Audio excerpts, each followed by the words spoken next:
Hello बच्चों, विज्ञान के 10वें अध्याय प्रकाश, परावर्तन तथा अपवर्तन के पिछले वीडियो में हम लोगों ने गोलीय दर्पण के बारे में जानकारी प्राप्त की थी। अब हम लोग क्रियाकलाप 10.2 के बारे में जानकारी प्राप्त करेंगे। इसके अंतर्गत हमें यह ध्यान रखना है कि सूर्य की ओर या दर्पण द्वारा परावर्तित सूर्य के प्रकाश की ओर हमें सीधे नहीं देखना है, क्योंकि ऐसा करने से हमारी आंखों को नुकसान पहुंच सकता है। इस क्रियाकलाप के अंतर्गत अपने हाथों में एक अवतल दर्पण लेना है और उसके परावर्तक पृष्ठ को सूर्य की ओर करना है। इस प्रकार परावर्तित प्रकाश को पास में रखी किसी कागज की शीट पर डालना है।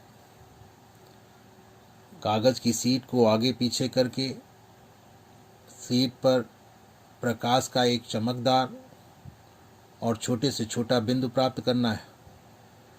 जब यह बिंदु प्राप्त हो जाए तो उस स्थिति में दर्पण और कागज की शीट को कुछ मिनटों तक बनाए रखना है। कुछ समय बाद कागज सुलगने लगता है या जलने लगता है। ऐसा क्यों होता है? ऐसा सूर्य के प्रकाश के अवतल दर्पण के द्वारा एक बिंदु पर केंद्रित होने के कारण होता है। हम जानते हैं सूर्य के प्रकाश में ऊष्मा होती है। सूर्य का प्रकाश जब एक बिंदु पर केंद्रित होता है तो वहाँ अत्यधिक ऊष्मा उत्पन्न होती है, जिसके कारण कुछ समय पश्चात कागज सुलगने या जलने लगता है। वास्तव में यह बिंदु सूर्य का प्रतिबिंब होता है। यह बिंदु अवतल दर्पण के लिए फोकस कहलाता है। इस प्रकार अवतल दर्पण की फोकस दूरी का सन्निकट मान या लगभग मान हमें प्राप्त हो जाता है। इसे अगर हम किरण आरेख के माध्यम से समझना चाहें तो किताब में बने चित्र 10.2 के ए चित्र को देख सकते हैं। इसमें एक अवतल दर्पण दिखाया गया है। अनंत पर रखी हुई वस्तु दिखाई गई है।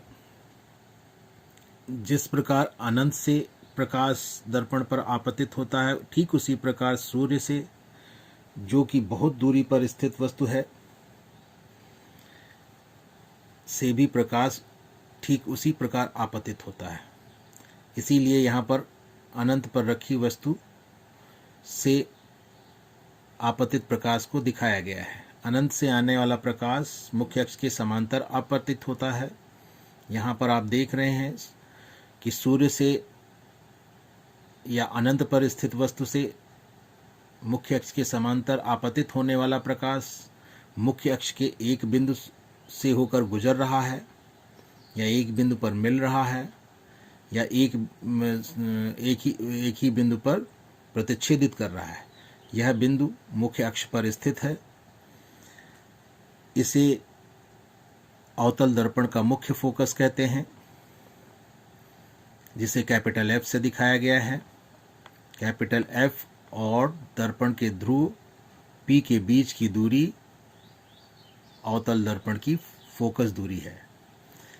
इसी प्रकार उत्तल दर्पण के लिए हम समझ सकते हैं।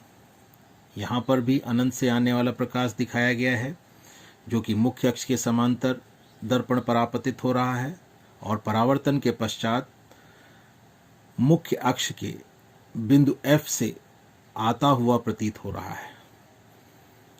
यह बिंदु उत्तल दर्पण के पीछे है, स्थित है। यह बिंदु जिससे परावर्तित प्रकाश आता हुआ प्रतीत हो रहा है, मुख्य अक्ष के जिस बिंदु से आता हुआ प्रतीत हो रहा है, वह उत्तल दर्पण का मुख्य फोकस कहलाता है। गोलीय दर्पण के फोकस और ध्रुव के बीच जो दूरी होती है वह फोकस दूरी कहलाती है। इसे स्मॉल f से दिखाते हैं। इसमें गोलीय दर्पण में हम देख रहे हैं कि इनके सिरों को m और n से दिखाया गया है। m और n के बीच की जो दूरी होती है वह दर्पण का द्वारक कहलाती है। दर्पण का द्वारक अगर छोटा होता है तो उस स्थिति में वक्रता त्रिज्या फोकस दूरी की 2 गुनी होती है, जिसे हम r बराबर 2f से दिखा सकते हैं। ये रिलेशन हमारी किताब में भी दिया हुआ है, लेकिन ये ध्यान रखना है कि ये छोटे द्वारक के लिए r बराबर 2f होता है। इसके बाद हम लोग गोलीय दर्पणों द्वारा प्रतिबिंब का बनना पढ़ेंगे। आज के लिए बस इतना ही। धन्यवाद।